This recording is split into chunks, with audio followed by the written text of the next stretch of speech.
Okay, so today we're going to look at how we define knowledge. We're not looking now at the relation of perception to the world, we're looking at what we mean by knowledge. So how do we define knowledge? In philosophy, when we ask for the definition of something, we're often thought to ask for the essence of the thing that makes that thing what it is. So we can think of looking for specific characteristics, common characteristics, or maybe even one characteristics which makes something what it is. So for example, what makes a tree a tree? There's many different kinds of trees, there's many different instances of trees.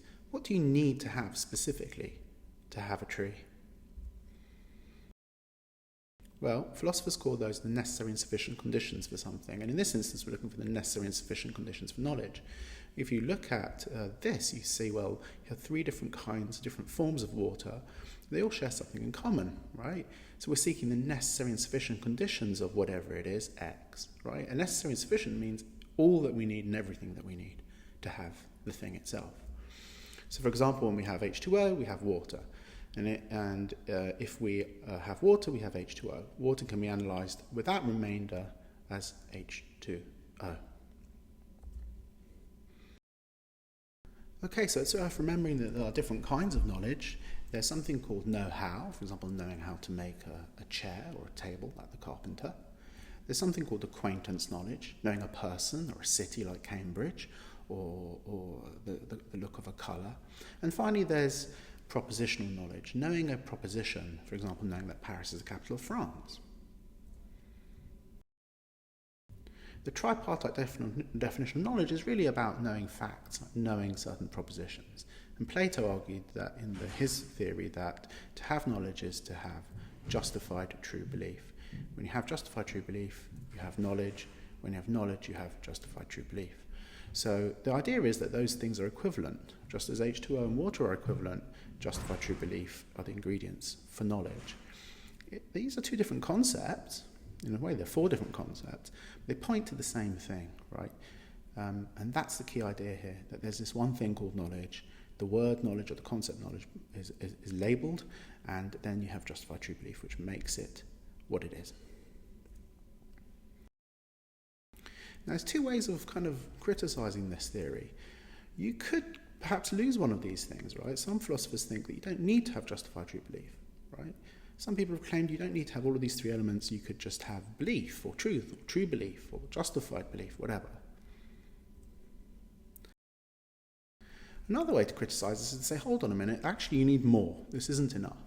Some people think you need more than justified true belief. This is the claim that justified true belief is not enough for knowledge. We're going to look at that. We're going to look at both of them, in fact. So what are the alternative claims?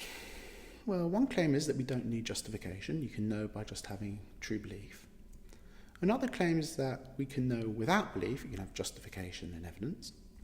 Another claim is that you can have truth without, not truth, apologies. You can have knowledge without truth, right? So you can have belief and justification, but no need for truth. There's two ways that can be the case, and we're going to look at those. We'll look at all of these. So what's the idea that you can have knowledge without evidence? Well, sometimes we can know things without evidence. So long as we have true belief, then we have knowledge. And in philosophy, so long as we have one example, that's going to be quite significant, right? So a guy called Richard Foley, he thinks that knowledge is equal to adequate information. So if I see someone in the street and I recognise their name as John, I might not remember how I know their name, I might not even be able to tell you how my memory works in it. I might not even have any good evidence other than my feeling that this person's name is John. But in this instance, given there's not much in it, Richard Foley says, well, look, that's adequate information. That's an example of knowledge. So although more sophisticated knowledge is going to need more information, it's got to be adequate after all. You don't actually need to have justification. It's nice to have it, but it's not always necessary. The problem with this is, of course, that you could be right for the wrong reasons. You could think someone's guilty of a murder. They might be guilty of the murder. You might believe truly that they're guilty, but if your evidence is that you don't like what they look like, well, that's prejudice. And that doesn't seem like knowledge, and that seems worrying. And most philosophers want to say, look, there's something wrong with this theory that Richard Foley has given us. Well, some people say you don't need belief, and there's two examples you can think of here. You could think of someone winning the lottery. They might spend 10, 15 minutes really not believing they've won, but looking at the lottery ticket, looking at the TV and saying, I've won, I know I've won, but I can't believe it. Another example is someone who's sitting a test. They don't believe that they know the answers. They're just filling out the multiple choice, pretty sure they've got it all wrong, and yet they got 100%. Now, they seem to know the answers, but they don't believe that they know the answers. That seems like an example of knowledge without belief. There's two ways we could say that you know without truth. One might be that we never have perfect truth. So, for example, I might say that the temperature is 33 centigrade. The thermometer tells me it's actually 33.2. We never get things just right. We never say to each other the temperature today is 33.2 or 25.6 or whatever. We're happy to say it's 25 or 26. Now, strictly speaking, that's incorrect. But it's not true that that's the temperature, and yet we know what the temperature is. So that's one way of saying, look, you don't need truth. Some people have responded to say, well, listen, it's true enough, okay? So long as something's close enough to the truth, the way that arrows were very close to the bullseye, we will accept something as knowledge if it's true enough, okay? Consider the following sentence. Everyone here is here today. We all know that it means without being confused. All language is contextual, and we know what we mean when we say it's 20 degrees today. This is called contextualism, right? So contextualism tries to answer this claim by saying, just depends on the context of the conversation, and we all know what we mean. Another attempt to argue against the think that you need truth is to say, well, look, there's no truth of a capital T, right? Newton came up with his amazing laws of physics, and they're 99% helpful to us and correct. They don't work at the speed of light. Einstein had to change the laws of physics to get that right, and someone will probably come along and change the laws that Einstein has developed and set down in his work. Perhaps science will never really get to the truth of a capital T, but we do think we know a lot of the laws of science, right? We can never have truth as a complete and perfect system. Truth will always be provisional and subject to a paradigm shift, as Thomas Kuhn said, but we do think we know the laws of science, and we do think we know them, and even as science changes, we agree that we don't need to have truth of a capital T to know them.